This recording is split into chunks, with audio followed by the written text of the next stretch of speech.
Hey guys, and welcome back to Arcane Assist. We're back this week just with a normal battle report episode for you guys. We're just taking a slight, not break from the Challenger series, because next week we're just going to release the next video, which is Viros and Strakov for you. Me and Tim going at it. But today we have me and John. I'd like to apologize for the lack of video last week. I had several unfortunate events come up that just prevented me from editing the video. However, this one's here now. So, yay! Tier lists came out last week, so we wanted to display those. I am playing the Circle Tharn Devourer's Host tier list. So I'm going to talk about that. So the composition is basically any Circle Warlock you want, living non-character Warbeasts. Getorix is allowed, which is fantastic. It allows Tharn models and units, the Death Wolves, Shifting Stone units, Gallows Grove solos, and the Lord of the Feast. The benefits for restricting yourself to these, which is really restrictive, like the most notable restriction in this list is the lack of Sentry Stones. Very popular unit in every list. You know what they do. But the benefits are, for every 20 full points of Tharn models/units in the army, you can add one Tharn command attachment, small or medium-based solo to the army free of cost. The models obviously do not count towards the bonuses for getting more free stuff if they're free. So, what does this get you? Most notably, a lot of the 5-point Tharn solos in this list. Probably taking a Tharn Ravager Shaman would be really good. The no knockdown on Tharn units when they tough, because they have that this edition, is really good. Not being able to be knocked down is Kromac2 pretty nice with that. You can do that. Unfortunately, you can't take the Tharn Wolfrider Champion for free, but that would be busted, so I can see why they did that. You can also take Night Witches, which are a particular favorite of mine. They haven't changed much since last edition, and they're still fantastic. So, second benefit. Warbeasts in the army gain snacking. This is huge. So, against any army with recursion, high reclaimer, just having snacking on a wide range of your beasts is going to be great. Just ask any troll player. John, is snacking good on your beasts? I love snacking. The heal is great. Like the heal's great. The RFP is even better in some cases. So that's great. I mean, even like if you want to sacrifice, you can do some cute things with Una. Like you can take Tharn Wolf Riders with Hand of Fate, which are just ridiculous, and then your birds all get snacking. If you really want to do that, it's a little gross. But you do the big part about that is you lose Sentry Stones, which may or may not be worth it. It's to be determined. And then the last benefit is for every 10 full points of Tharn model/units in the army, you can start with a corpse token on a model with Heart Eater. This is huge. This lets models like the Tharn Ravager Chieftain, the White Mane, that's what he's called. You can start him with corpses. Just makes his Pac-Man style of play much easier to get going because you can boost a hit your first attack and then just get another corpse to boost a hit the second attack, so on and so forth. You can start with corpses on units like the Tharn Ravagers and the Tharn Blood Pack. It would have been much better on Blood Pack if they had kept the ability for you to boost ranged attacks. However, it's still nice to get those boosted melee attacks. And probably the best benefit from this is if you have the Death Wolves, they can finally each start with a corpse token again for Cannibal Magic, so they don't just die walking up the board. It's pretty easy to accomplish too. Just 30 points of Tharn. That's in my particular list, which you're probably looking at right now. Is just the Blood Pack, a unit of Bloodweavers, and the one solo. That's my 30 points. So yeah, that is that tier list. My actual list is Kromac2. I'm bringing back Big Mac, just because I say this every time I play him on the channel, because it's the only time I've played him like at all this edition. I miss him. I missed him. And he got dethroned way too fast in the Challenger Series, so he's back. His battle group: Getorix, Feral, Pureblood Stalker. We got a Bloodweaver Night Witch, some just Tharn Bloodweavers, and the Blood Pack. And we're 2 points short. I originally intended to have 2 Blood Witches and a Pureblood instead, and some magnetized bits for my Warpwolves mysteriously vanished, so we have a Stalker instead. I'm not sure I'll miss the one Night Witch that much, but, we shall see. John, tell us about your theme, what it does, and your list, and why it's here. Okay, after that long rattle. The Power of Dhunia. It's a themed force. Trolls have their theme out quite a bit now. It's been a month and a half. Month and a half. We've had time to troll players who harsh over stuff, figure out things, and try to put lists together. I'm bringing Horgle2 back to the table. He got dethroned pretty quickly also in the Challenger Series. But I'm bringing him with a lot of fun. I put this list together a while back. I wanted to play it, but really I've been practicing for OTC and other events like that, so I haven't fielded it on the table much. So I'm bringing in my list 4 units of Runeshapers. Yes, 4 units is back. The tier gives you FAU of Runeshapers. Amazing. I love them. One of my favorite units. Just unfortunately, in Mark III, you have no way to field for until this theme came out. Also in the theme, I'm bringing my Mountain King. I'm bringing a Bomber, Minstone, the Shaman, and that's it. That's my list. So the benefits now of going to this tier is every 25 points of Warbeast points, you can add 1 medium-based solo or 5 Whelps to the army. So I don't need to add Whelps because I'm the Mountain King. So I added the Janissa, who is free in the list, and I also have the Runebearer, who is also free in this list. So those are my free points in the list. So it gives me 9 free points in the list, which is pretty sick, and I'm only taking the Bomber and the Mountain King. Also in this list, for being in the tier, Warbeasts have +2 threshold, which is solid. Mountain King now threshold 7, 8.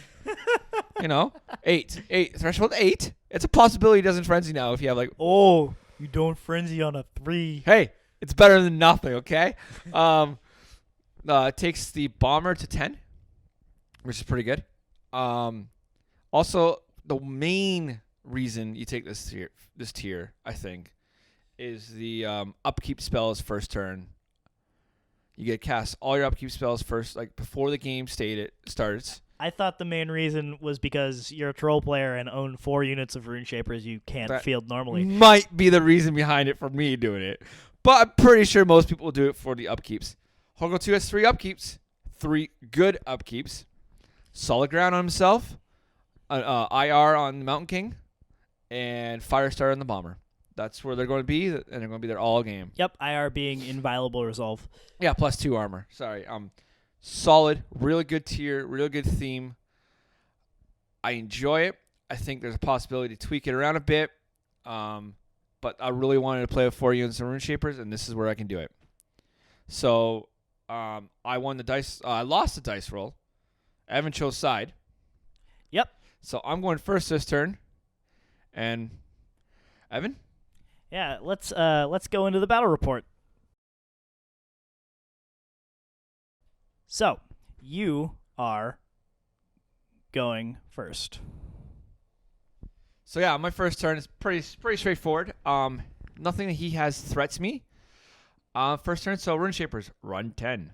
Second Runeshaper, run 10. Up the board. I basically want those units to get up there. I'm just doing this because I've never filled a Janissa before. Janissa walks up and places a hill, 4-inch hill. Yeah.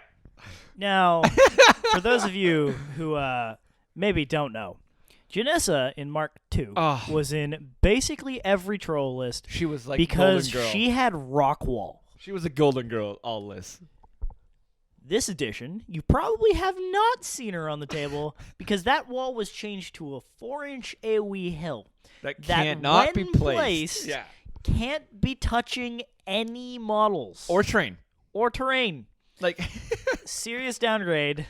But she's free in this tier, so I guess she's maybe, I don't know. John, did you think she was worth it? I brought her for the leadership for Runeshapers for Battle Wizard.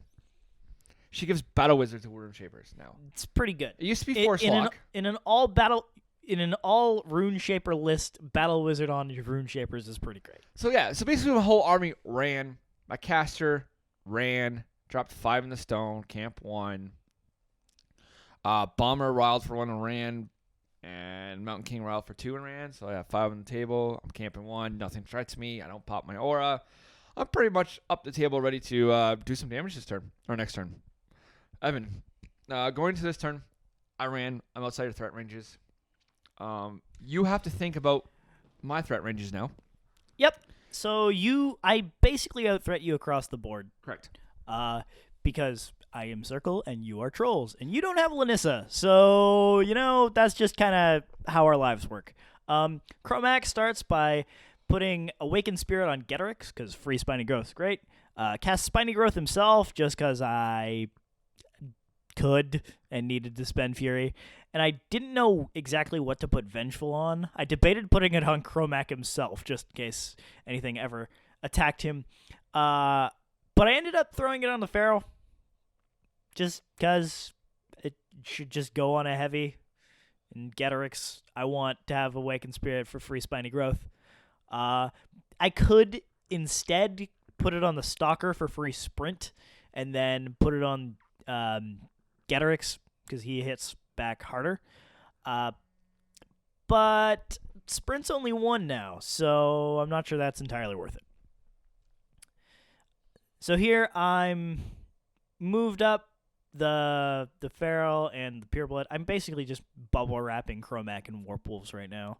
Not that anything can really get to him unless he walks up the Mountain King and sprays 10, which isn't horribly threatening, to be honest. But whatever. Runeshapers can't get to me. We make sure the Mountain King can't get to me.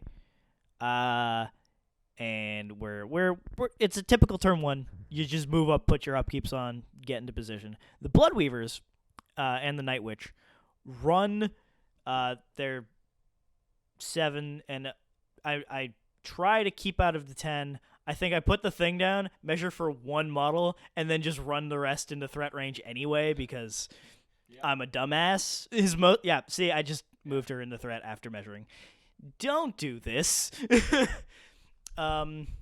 Be mindful of your positioning. Don't just mess everything up. I think this is also error on your part down here. So here I'm not particularly mindful of the blasts. I figure I'll be all right because I'm in concealment and go up to a fairly high defense. What's your armor on them?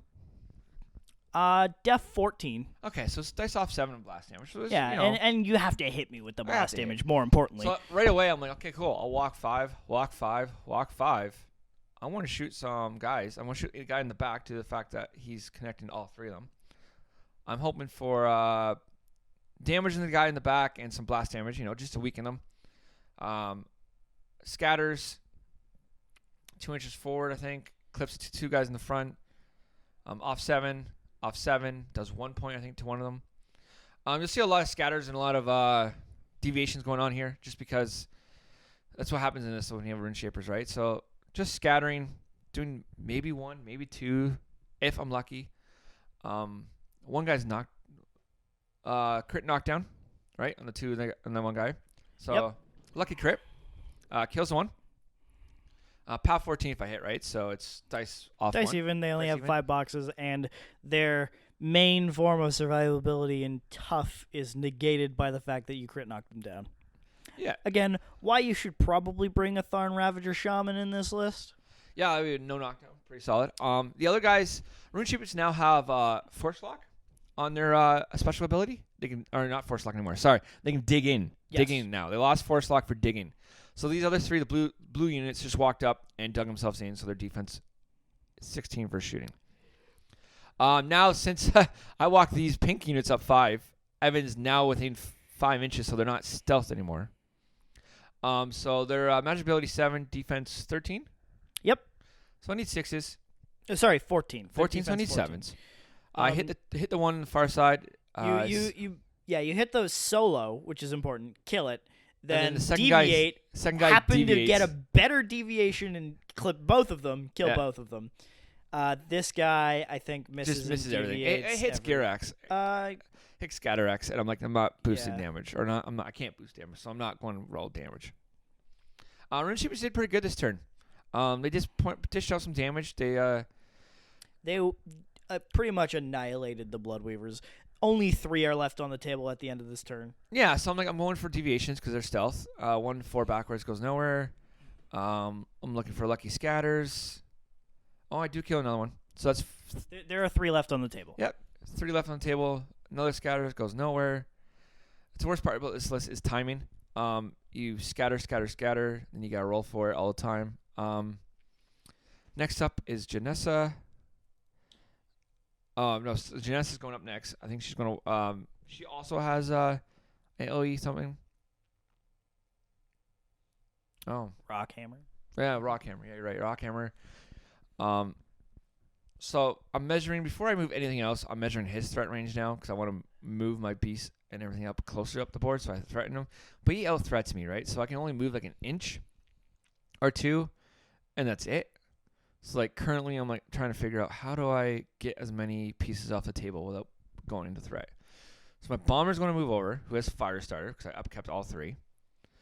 Looking for a line of sight on that guy that's knocked down. Have it through right there.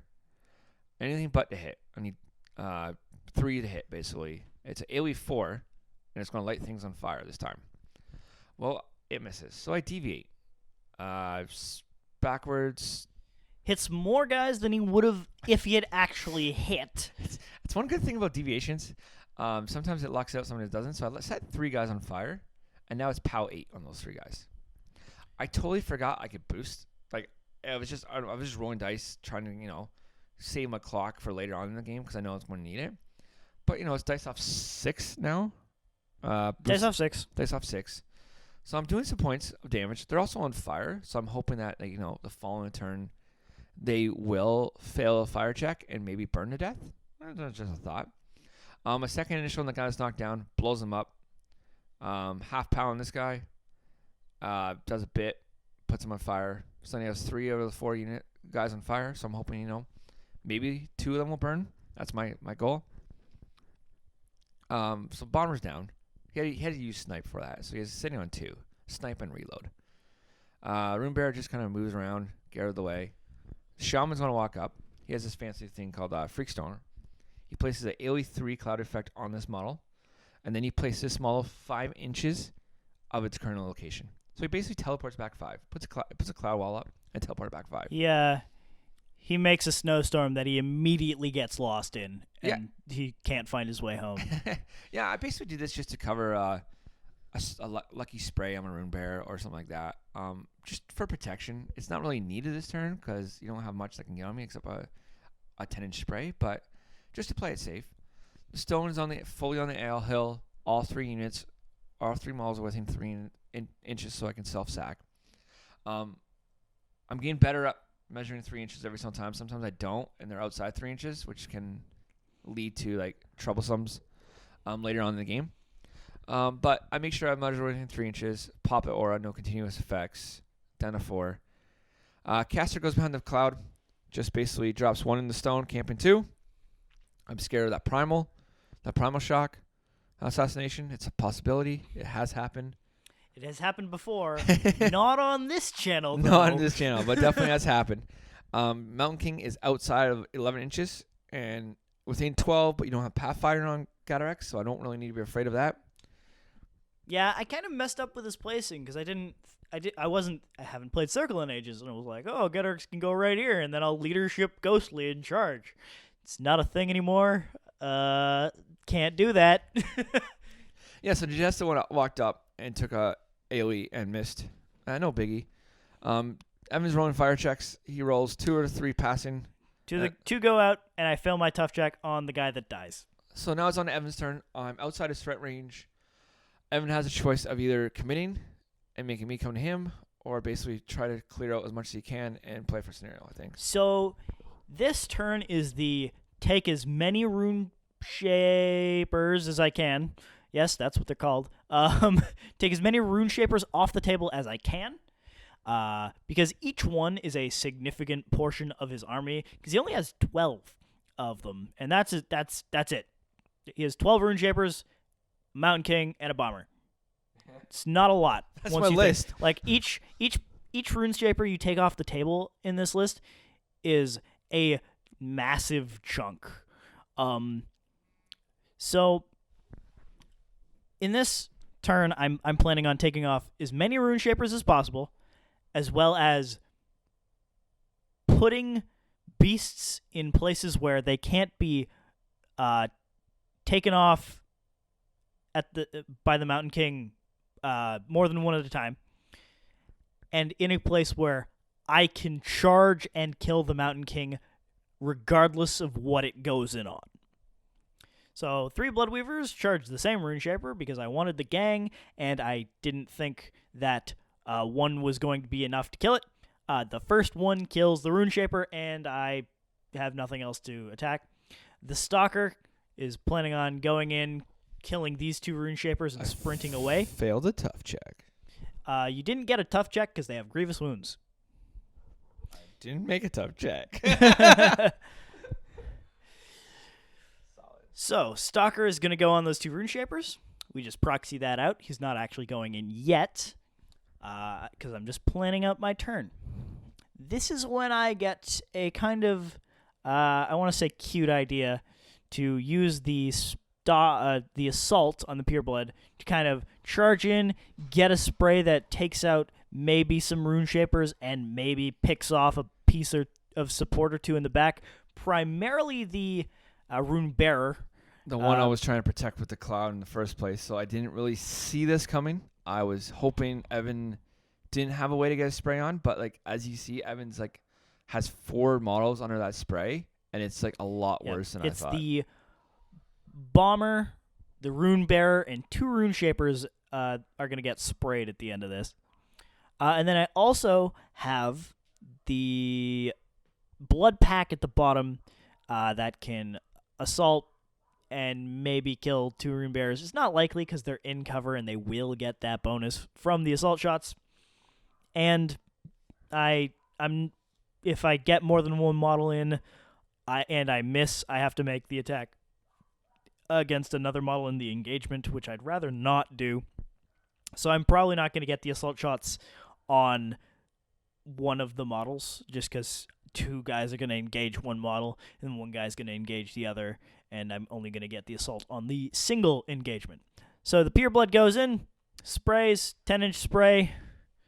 Gets 4 models, 2 Runeshapers, Bomber, and the Runebearer. So he's gaining his Runebearer that he really wanted, which is a downside to this list because it gives me another chance to throw out Consuming Flames. Yep.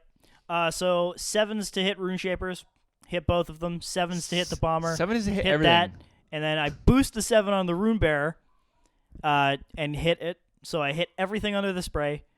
Kills the Runebearer with boosted damage roll. No tough check. Failed tough check.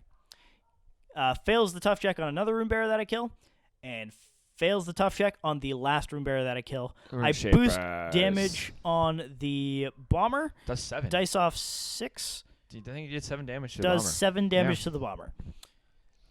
The Pureblood did work. Yeah, it got his work done. So then the Blood Pack go in. So here's here's the assault charges. He only has 3 of them, which is pretty good number to leave him on, because I think I can lose like 2 or 3 Runeshapers. All depends on how his shots happen. Assault shot miss. Doesn't deviate though. The guy, it's not an AoE, so it won't deviate. The 2 guys there killed out 1 Runeshaper. I eat his heart. And the one guy, the leader model misses both attacks on the Runeshaper in the middle of the zone. So that Runeshaper is one stays contesting the alive. zone. Yeah. Oh, was that going through your mind right now, or did you not even think about it? I wasn't planning on controlling the zone. I didn't think I did not think I could clear it because I didn't think the Pureblood was going to kill everything in the first place. That makes sense. So as soon as that happened, I'm thinking in my head, I'm like, okay, I'm going behind on 2 points here. I think like Evan can control the zone, go up 2 points, but then also the downside of that is he might be in threat range of the Mountain King, or he might lose at 2 heavies. So the only real out I had for killing that Runeshaper was Primal Shocking through the Pureblood at the Runeshaper that is both in cover and engaged, so it's defense 20. Oh, yeah. Yep, never mind. So that's not happening. It's a possibility. It could happen, but it's not. Boosted 13 does not sound like a great plan. You could do it. Because I didn't... So I built this list with Kromac2 because I wanted to give Kromac 3 corpses right off the bat for awesome boosted primal shocks with corpse tokens. Turns out, if you RTFC, you Read the can't card. boost anything other than magic attacks with heart tokens. So I don't do that this game because that would be cheating. He realized it halfway through. He's like, oh, man, I can't do what I wanted to do with these. Yep. Okay, so. Stalker goes in, has Pathfinder, so you can clear the water just fine. No tough. Kills both of the things with No Berserk. tough. Fails both tough checks. Casts Sprint after he berserks and kills everything. Walks away because that's how Sprint works this edition. Or Lightning Strike, rather. 6 on tough checks. For 5 on tough checks. Because one of those 5. was grievously wounded. Yes. Yeah.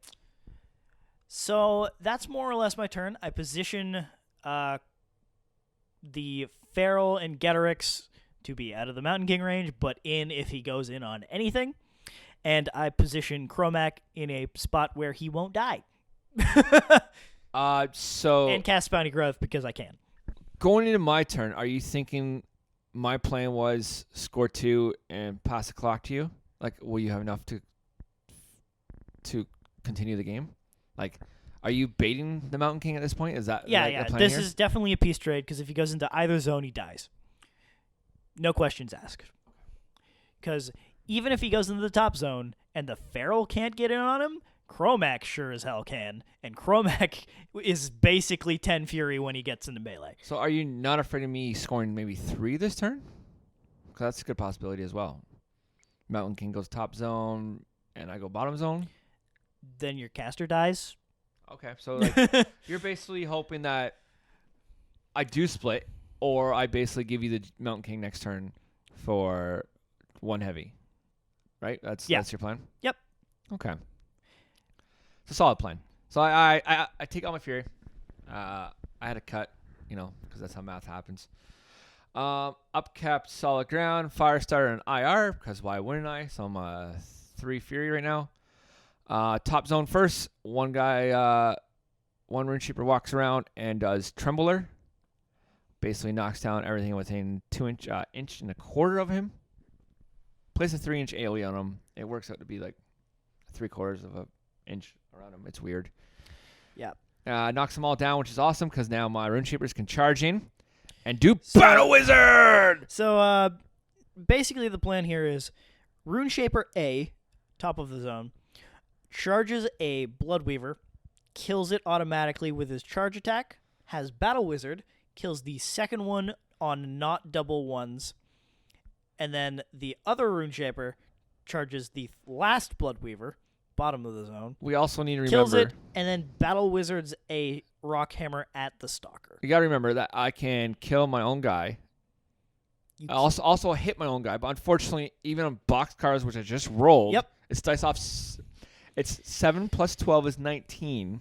which They have is 15 4 damage. armor, and which you is have 5 4 boxes. damage. So you can't actually kill one of your own Runeshapers doing this. PP did the math. We did. We also did the math a few times because we weren't like, sure. wait, Wait a second. Really, he lives? Cool. He's on 1 box. Battle Wizard tried to hit the Stalker. Unfortunately, I was unable to hit the Stalker. And no, I hit the Stalker, but it wasn't a crit. So it did a little bit of damage. did I a guess. few points of damage. Not enough to.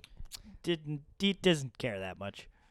Not enough for me to send my Mountain King up to the top of the table. I also measured for Janissa right here to see if she's within 9 inches because she has armor piercing on her charge. Yeah, and well, on her attacks. On her attacks, yeah. So like armor piercing charge, it would be dice even because she's pound 9. Your armor goes down to 9. Yep. I decided right now I'll wait and come back to that. All depends on how this bottom zone will go. I also I thought like if I clear the bottom zone, I will send my Mountain King up top zone and score 3 this turn. Yep. Like I was going to do this. So Trembler. Yeah, another Runeshaper, only one left in this unit, knocks down the Pyrewolf and one of these so guys with bows. The Pureblood is warped for Spell Ward right now. It's only relevant if he tries to rock hammer me because Trembler does not have a target. No, he targets around himself. He targets himself. So he still gets knocked down, which is really golden in this edition with Trembler. Yeah. Runeshapers Runeshapers are really good. Knockdown is the number 1 leading killer of Warp Wolves because Warp Wolves survive on not being hit. So and when they're knocked down, they're hit. Throwing AoEs. I was hoping to kill both these guys with both AoEs. Unfortunately, I leave this guy on a few boxes, which then puts me in the predicament of he toughs. Oh, he does tough because this is when you say, oh yeah, he has tough. Yeah, he toughs, which is even a bigger pain in the ass, really, because he's made more tough checks than me. So we're going to keep going. So now I'm like, okay, cool. Where do I go here? I think my bomber's in range to throw a bomb here and throw a bomb there. Originally, I wanted my bomber to go up and kill that purebred that's knocked down and score me 2 points in the bottom zone. GK or Mountain King goes top zone.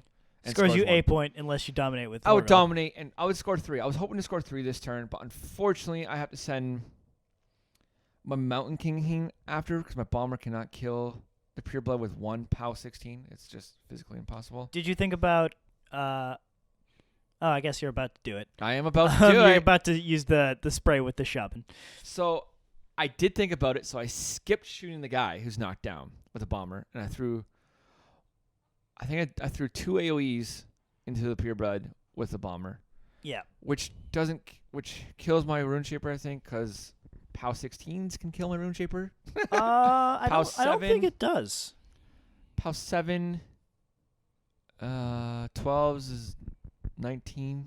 It can, but it can. It doesn't. It does. It can and it doesn't. Doing the math. So I do a lot of damage on my POW 16 bombs though. A little too much to send my Mountain King in, but unfortunately I think you take out the body on the pureblood with this. Unfortunately, I have nothing else to go in there now. I have to do it. So I got to spray 8 now. So not double ones to hit. Why didn't you use the Shaman first? Spray that guy. Kill him, I think, is what happens. I'd be surprised if you didn't. Yeah. And then you kill him. Oh my and God. then charge with the bomber. No. That would be the smart play. Yeah. Because that was an It definitely was the option. At the point, you kill your own Runeshaper with that spray, by the way. And didn't solid. Didn't solid. Tough. You know. No tough again. But no, you're right. I should have sprayed first.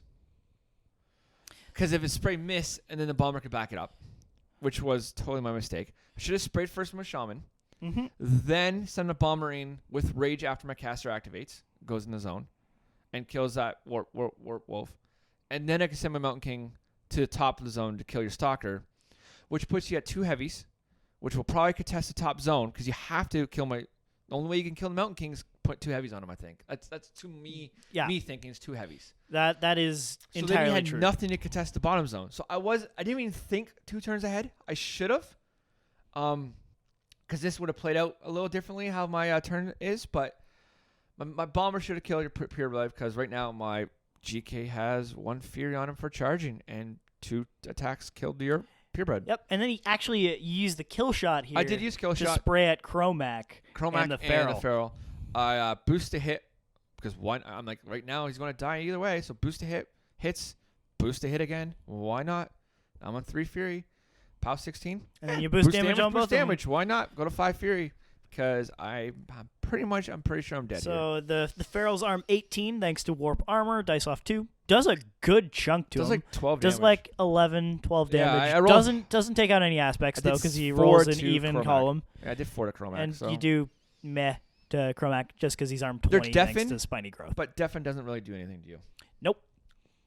I debated with my stone to go up in the middle of the board to give Janissa Armor Piercing Pow 10 on her charge, but she's only a mat 5, so I have to hit like 8s or 9s to hit you. Yeah. So I decided not to and play it safe to give my aura to everything else on the bottom of the table.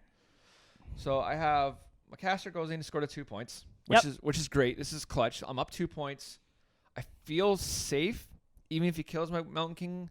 I haven't feated yet, and my feat is additional die, a damage or attack and damage rolls. Whoever's on fire. So like it's solid. Janissa goes in. Moment of truth, Janissa. Are you worth it? No. Rolls a 3. No. Rolls a 3. Cool. Her life's over. She put a wall up or put a hill up and gave Battle Wizard, and now she fails a charge. Cool. Not bad. And it's over to you. You're down to 3 heavies and Kromac. How do you feel? You say down to. I know. And I don't really feel like I'm you're not down anything. You have 4 models on the table, but those 4 models can kill my army. So the thing about this is I have 4 models.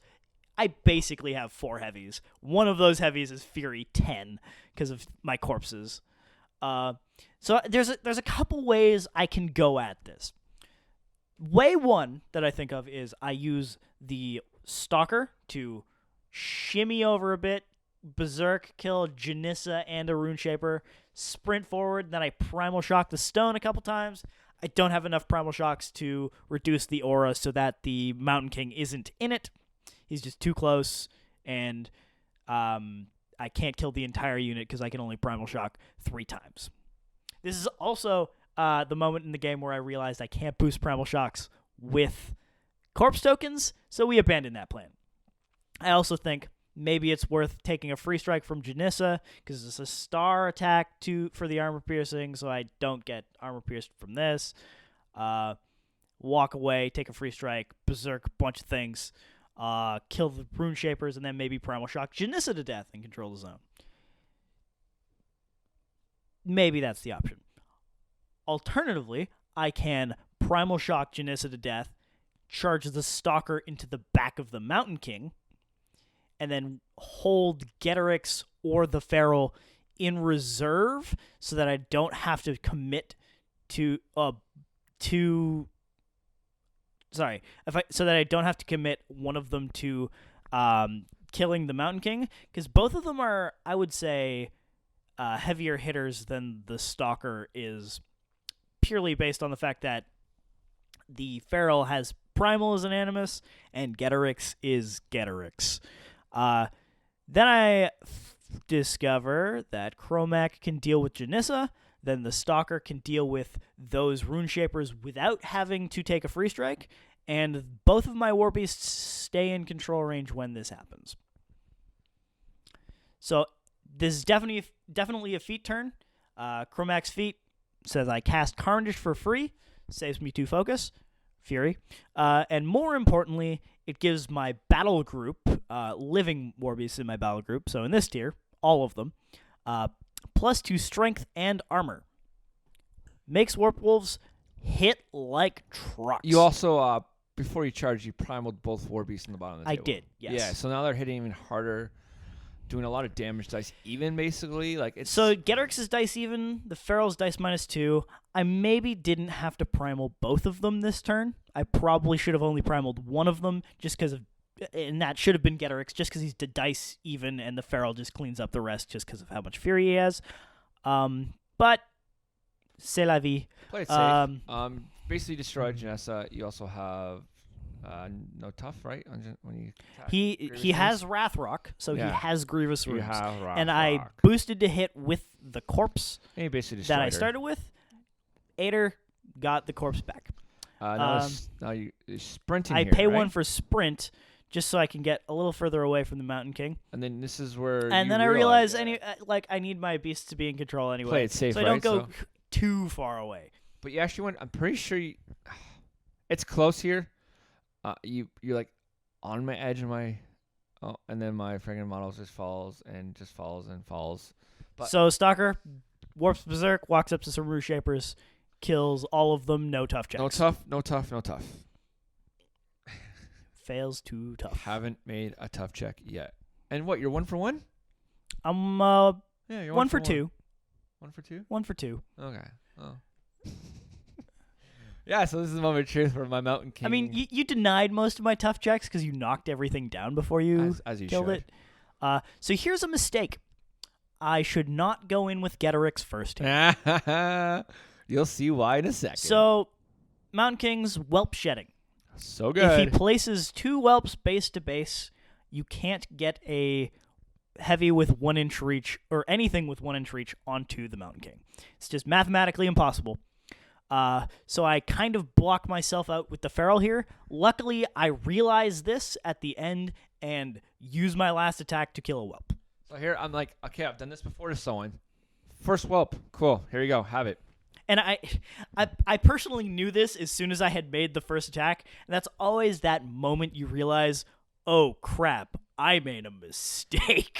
Hits, does a lot more damage. I put another Whelp. I'd also like to point out I did not charge here because it's better on dice even to just have another attack than get an additional die from charging. Yeah, I don't need the distance at all. He walked in and was able to have 6 attacks on him. Yep. 6 attacks, and he basically took him down. five on the Mountain King, 1 on a Whelp. Yeah, so 5 on a Mountain King and 1 on a Whelp. So after all this said is done, you killed 1 Whelp, and you took the Mountain King down to 18 boxes. Yes. Pretty sure. Getterix do what Getterix do. This is his job. He does this all the time. So this is the point where you realize, oh shit. So I'm like, it's okay. I The can Feral figure. doesn't need that many attacks to kill the Mountain King. I'll just buy 1 more attack and trample and just buy my attacks with the Oh, he'll be out of control if he tramples. So I buy an attack on a Whelp. So that's what you were thinking. I didn't know what you were thinking. I'm like, okay. What I'll are be you like, doing here? it's fine. I'll just trample the Whelp, and then I'll snack him, and then it'll be great. And we just did did that proxy measurement between the 2 Whelps. So you Yeah, I can was get a like, base there. You cannot. I cannot.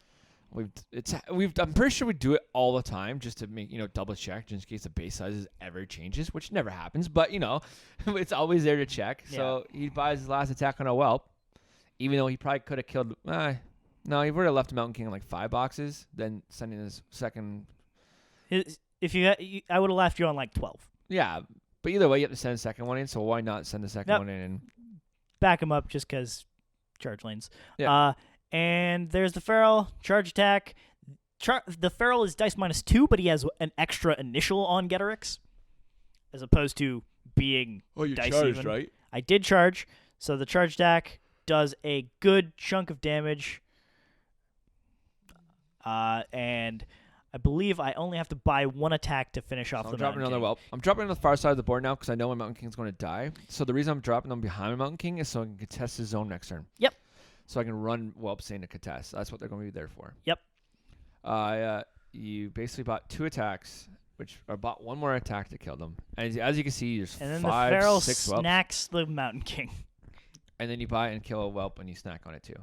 His deer benefits. So now I have 5 Whelps there ready to run across the board to contest in the zone. And he has 2 primal Warbeasts in my zone contesting. Because Getterix is towing the zone here. He is towing the zone. He got bumped a few times, but he did declare he is towing the zone. So I dominate for 2. It is a 2-2 game. So my turn. What's first- the plan? Feet. Instantly, I thought of feeding. Because my feet is a boosted attack, boosted damage rolls against everything that's on fire in my control area. So first things first, I'm debating. You'll see a lot of proxying coming up here, especially on my feet turn, because I want to make sure I can get things done. I dropped everything, solid ground. IR died because of the Mountain King and Firestarter. I just realized I didn't need a cut for 2. I could have just cut for 1 due to the fact my Mountain King's dead, but Spirit Bonded Warbeasts. I'm still not used to that ruling yet. Now, unfortunately, because you killed the Pureblood the turn prior, I had to primal both Warbeasts as opposed to Wraithbaning to counter the Inviolable Resolve, which means both of my Warbeasts are frenzying this turn regardless, so you can kind of toy around with your Whelps and make sure that I frenzy on those, or even just make sure you don't put anything close enough so they frenzy on each other. I thought of that. Like, I honestly thought of putting a Whelp there so you can just frenzy on a Whelp, or each of them can frenzy on a Whelp, or one on each other, or whatever. But then I need to contest your zone, and that gives you a scenario, because then you can just kill whatever I put in your zone, which is going to be Whelps. Yeah, so the first one, obviously, the first thing you do, run that Whelp to contest. It's the easiest thing. That's there. Run it as far as I can, so that's as far as it gets. He's contesting. Cool. I'm thinking if I can clear this zone and go to 4, I put the scenario pressure on you with just having caster and a stalker. That's it. That's all you'll have left. I'm like, cool. I can do this. Stone goes first. Pop the aura, so everyone's underneath the aura. I get my feet token out because I know I'm going to feet. I forgot it before. I'm on feet. Usually never charge in with Horgle, just because usually it's a bad idea, and he usually will die afterwards. But I have a bet I'm going to be safe after this, just because I have a bomber, Horgle, a couple Runeshapers, and a spray. So Horgle goes in, turn backwards because of the sword. I want to boost the first initial. It hits, which means it puts him on fire. It's not additional die. It's another die, so it's boosted already because of the charge. Hits, so I don't gotta boost my second initial because it auto boosted because you're on fire. Hits. I'm POW 13 because of stone. Dice off 4. Dice off 5. Yes, dice off 4. 4. Getorix, sorry. This is my feat turn, so my beasts are +2 armor. Getorix also still had an Awakened Spirit on him, so he cast Spiny Growth. So Getorix is currently armed 21. Yeah, Getorix is huge. This one is not so big. So my caster's just like buying attacks and just ripping through this beast. Like, he did a fair amount of damage. It cost him a lot of fury, and he had to use his feat. So I'm down to 3 fury. But he killed the Feral. Feral was already damaged thanks to Deafen by a pretty significant margin. Yes. But he's dead now.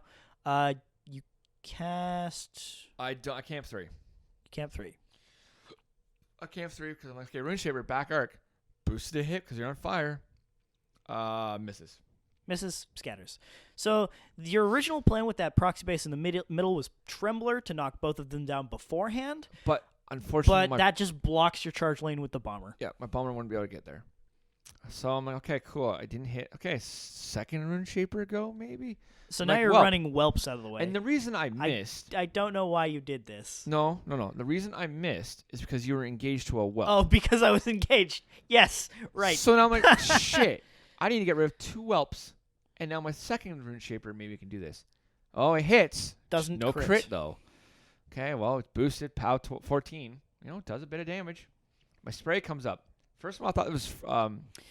Now, John thought the spray was Frost Hammer. I thought it was crit stationary. It's not. It's Frost Bite, which is I rolled. it's just a POW 12 ice, cold, whatever damage spray. Whatever. It's not what I thought it was. And it's only a POW 12. Did a bit of damage. Okay, bomber. Okay, well, I've weakened him. I've done some damage to him. Like, it's not like I haven't done damage. Charges for free because I'm on fire. Yeah, burnt meat. And gets Hits. boosted everything, which is Everything's important. Boosted. POW 16. POW 17 because of stone. Yep, dice off 4. 6. POW 4. 17. Sorry. Dice off 4. Dice off 4. What am I Don't saying? scare me there. Eh. So I slapped the clock over because he has Spiny Growth. Spiny Growth. Nothing. I also no. I went down to 1 fury because I healed the bomber for 2. Yeah. Because he had 4 left in his mind. I was like, he did not camp 3. There's only 1 token there. I healed the What bomber you because talking I about? didn't want the bomber to lose something on this. Yep. Which is good because thanks to the Pureblood spray, I did do a significant amount of damage to so I hit 2 aspects for that. I do no damage. You missed 3 times in a row. This is I boosted 6, needed 8s. Missed 3 attacks. Leaves Getorix on 8 boxes. So I leave him in the zone on 8 boxes. I can't go to 4. It's heartbroken because if I went to 4 this turn, I feel pretty much in command. But unfortunately, he's going to primal. He's going to freak out on something. Yeah, I'm scared now. Like, I'm like, oh shit, like, what do I do? What else do I throw in this zone? You have 2 Whelps that haven't activated. One you can't see because it's behind 2 heavy Warbeasts. So one's like, so one is there for Getorix to frenzy on. yeah, The other one, fire went out on Getorix, by the way. yeah, I also went out, but which is not a big deal. Getorix murderizes the Whelp. The other one runs into the zone. So, how do I clear the zone of 2 Whelps, but also do more than just that? Because if I just kill 2 Whelps this turn, is definitely not going to go well for me. So I have 2 models to activate. I'm still even like debating order of activations here a little bit because I'm debating to go with Kromac first, Primal Shock 2 things just in case I don't kill that 1 Whelp with a Primal Shock on the top so I can charge with that. I decide to instead go with the Stalker, charge, kill 2 members of the Stone with a combination of just Berserk and maybe needing another attack in case he toughs. I haven't made one all game. Oh, bitterness. So, yeah, and then I can sprint back into the zone with the Stalker, and then Primal Shock from there. So we go there. We go to the proxy. We charge that guy. We warp Berserk. 10-15 hits. Hits. Tough check. No tough. You do tough. Oh no. I second initial kill him with the claw, tough. which berserks with the sword into the unit attachment, kills him, doesn't tough. I cast sprint, or lightning strike rather, and sprint next to the Whelp, which I then promptly primal shock. The Whelp. Sorry, I charge this Whelp. Kill the Whelp easily. Kill him, boost it with the corpse. Grab the corpse back. Grab the corpse back. Primal shock. I don't boost a hit because I do boost a hit. Oh. Need a 5. Hits with a 5. Good boost. And then cast sprint. Yeah, you sprint the fuck out of there. Because I killed something in melee, so I go away. I also debated casting, I think, Awakened Spirit on the Stalker with this turn, but I figured I didn't need it. Solid turn. Solid so turn. That's it. 4. He's on 4. I'm on 4. Okay, here we go. I'm like, okay, caster needs to do shit here. Here we go. I don't got strength aura. I'm like, okay, caster takes all the fury. Caster charges. So I need to take a free strike to get 3 inches. Yeah, to get 3 inches, he has to take a free strike. Luckily, Getorix's mind is out, so I only get 1 die to hit. It's at +2 though. I need a 5 or a 6 to hit him. Yep. Defense 14. Need a 5 to hit me. I'm like, fuck it. If he hits me, then I take the damage. Whatever. Let's do this. Yeah, and it's a lot of damage if you get hit. I could transfer it. My bomber goes down. But hey, like 1 in 3 chance, you haven't made a tough check all game, so like those are pretty good odds for you. Shut up. He misses. I missed. I boost a hit. I hit. Damage. I kill him. I hyper aggressive, so you don't get the backstrike bonus twice. I hit either way. Because hey, Kromac has Field Marshal hyper aggressive. That hasn't come up all game. No, it hasn't. I boost damage. I kill him. I'm on 3 fury. I'm like, sweet. Bomber can now get to the zone. I debated about going for the assassination here. And you're still in the zone, so you're still dominating. Yeah, I debated about going for the assassination. I would get a Runeshaper, 1 Runeshaper, 2 bomber throws on you. Which with 2 transfers is what we call not enough. Correct. So first things first, I ran the 1 Runeshaper into the zone. We measure it to make sure it's in the zone because that's as far as it can go. Yeah, because the zone is actually under the water here, so it's a little hard to tell. But he is in the zone. He's just towing the zone. And they have Pathfinder, so that's awesome. Sweet. Next unit. Stones. Guess what? Stone Aura. And run to the zone. But don't be within all Berserk range. Because that would be a poor choice. Yeah. So I'm like, okay, sweet. I'm contesting with 4 models currently. Now I'm debating about what to do here. I'm like, I think my bomber. So my caster's camping 1. I think my bomber riles for 1. Or riles for 2 and runs. So I have 1 transfer. The problem with this is I ran my Shaman towards the zone just because I didn't want him to be able to get into the zone next turn. So and my bomber you also runs run the bomber into contest. into the zone as well. So now he has 5 models to kill, which one is a bomber under the stone. Cool. And I run in Runeshaper. I couldn't get to the zone. I scored 2, and then I didn't realize after. Go ahead. So go ahead. John didn't realize that if I get the Stalker into his zone and kill at least one member of the stone unit, I win, because while casters don't contest, you gotta kill the bomber too. I also have to kill the bomber. He won't have anything controlling my zone, so that zone is moot because I'm not dominating. He's not controlling, even though I'm not contesting, because he needs to have an entire unit at least half strength contesting, and he won't have the bomber in, so that's not controlling. And if the Stalker is in his zone, that is a controlling model because the Warcaster is not contesting.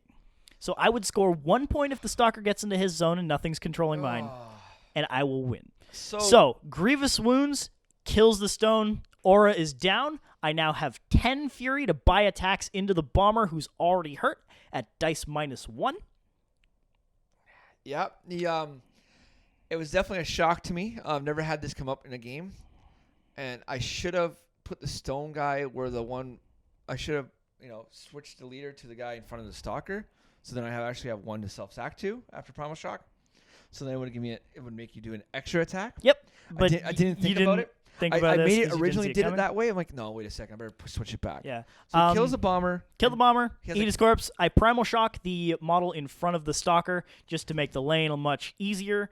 Then the Stalker has a free lane to run. I actually debated here. You debated about charging the Runeshaper and casting Sprint, but I realized I have enough boxes that it's just not possible for the Stalker to die taking free strikes from a Runeshaper, because I can also avoid the half-inch melee on the Shaman. Yeah, this was clever. I did not think about this.